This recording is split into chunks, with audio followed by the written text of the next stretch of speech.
Kind of program best 9 wins a year ago. The women's lacrosse team is poised to have a great 2016. And Kelly, you've already been at it now a couple of weeks. How's preseason gone? It's going really well.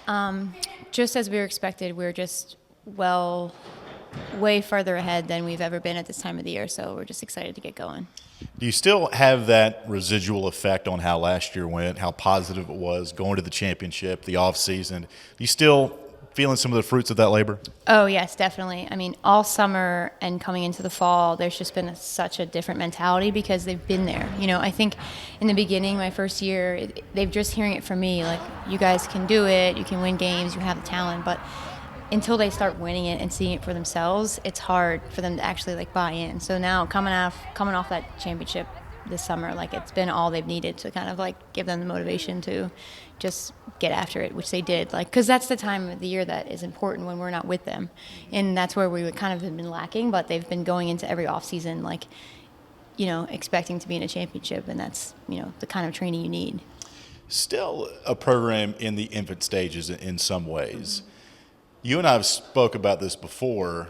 Your team is starting to police itself and starting to do things and take responsibility for what is going on. Obviously, the coaches have the ultimate responsibility, but when you have your players doing that, I would think, okay, we're kind of turning the corner here. How important is that for the players to take ownership of this program? It's so important because, you know, there's only so much you can do as coaches, and in the beginning when you're trying to do it all for them, it doesn't work. Like, I think our job is to kind of lay out the framework and, you know, show them where they need to go, and like they need to kind of figure out along the way of how to get it done, because then they can, like, teach the underclassmen and they can be the example on the field. Because I tell them all the time, I mean, I get three timeouts, but I'm not on the field, so you guys have to be able to adjust to situations and to, you know, stay composed. And that's happened a lot in this past year, is them just understanding the expectation and knowing, just like with our run testing and stuff like that, like, that's just the standard, and there's no excuses. It's just like, this is what it takes to be a part of this team, and,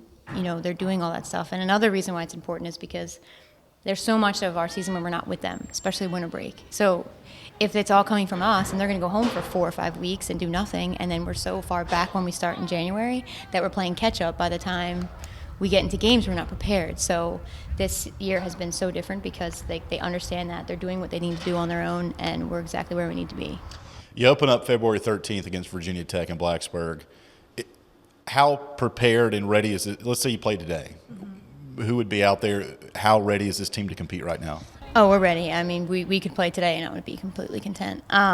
We have a lot of returners, which is good, and we also have some freshmen that may not come off the field. So it's exciting for us because, you know, it's a good little mix of young kids and experience. So we're ready to go.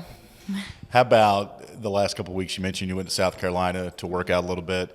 The chemistry on this team and taking the kids away from campus to build that bonding. How special has that time been? It was huge. It's a great way to start off, especially January 11th when it's not, you know, 20 degrees outside and snowing. It's nice to be somewhere it's a little bit warmer. Sure. And to get that time with them while they weren't in classes and they got to just focus on each other and lacrosse. I mean, I felt like that week was a month of training for us because we got so much accomplished, like even off the field, just like bonding time. And it's just another thing that has set us way more ahead than where we've ever been before. Awesome. We appreciate the time. Can't wait for the first home match here after that one on the 13th. That's coming up the 24th against VCU, so I'm sure we'll catch up with you soon. Okay, thanks. That's head women's lacrosse coach Kelly Nangle. Don't forget, women's lacrosse opens up Virginia Tech on February 13th.